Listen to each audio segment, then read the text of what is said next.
حضرت علی رضی اللہ تعالیٰ عنہ فرماتے ہیں، اپنے راز اپنے تک ہی محدود رکھو، خاص طور پر 3 لوگوں کو اپنے راز مت بتانا۔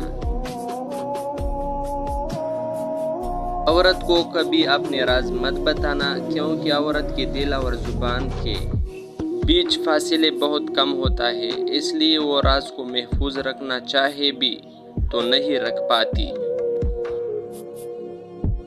بیوقوف دوست کو کبھی اپنے راز مت بتانا، کیونکہ وہ تمہارے راز کی حفاظت نہیں کر سکتا اور وہ کبھی بھی کہیں بھی بول سکتا ہے۔ کسی بھی جھوٹے انسان کو جو ہمیشہ جھوٹ کا سہارا لیتا ہے، ایسے شخص کو کبھی اپنا راز بتانا۔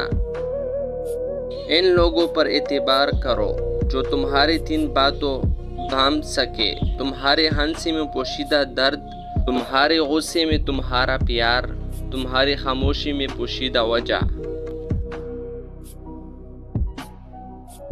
زندگی کی 3 اصول بنا لو، اس سے ضرور معافی مانگو جسے تم چاہتے ہو، اسے کبھی مت چھوڑو جو تمہیں چاہتا ہے، اور اس سے کبھی کچھ نہ چھپاؤ جو تم پر اعتبار کرتا ہے۔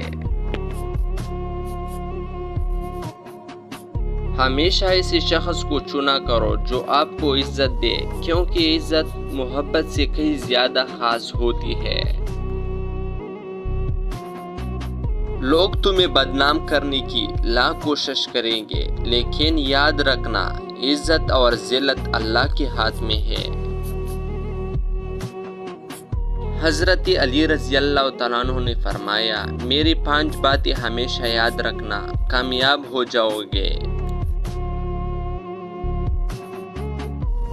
پہلی بات، اللہ تعالیٰ کے علاوہ کسی سے کوئی امید نہ رکھنا، کیونکہ اللہ پاک کے علاوہ کوئی ذات نہیں جو کہ تمہاری امیدوں کو پورا کر سکے۔ دوسری بات، اپنے گناہوں کے علاوہ کسی چیز سے نہ ڈرنا کہ کل کو جب اپنے اللہ کے سامنے جاؤ گے تو اللہ کو کیا منہ دکھاؤ گے۔ تیسری بات یہ کہ اگر تم سے کوئی ایسی بات پوچھی جائے جس کا تمہیں علم نہ ہو تو یہ کہتے نہ شرمانا کہ میں نہیں جانتا۔ چوتھی بات یہ ہے کہ جس بات کا تمہیں علم نہ ہو تو اس کے بارے میں علم حاصل کرنے کی کوشش کرو۔ اور 5ویں بات یہ فرمائی کہ صبر کرو ہر حال میں، صبر کرنا انسان کے لیے بہتر ہے اور صبر ایمان کا حصہ ہے، بلکہ یہاں تک فرمایا کہ صبر کا مقام ایسا ہے جیسا کہ بدن میں سر کا مقام ہے۔ اگر ویڈیو اچھی لگی تو سبسکرائب کرنا نہ بھولیے، اگر نہیں لگی تو پیسے واپس۔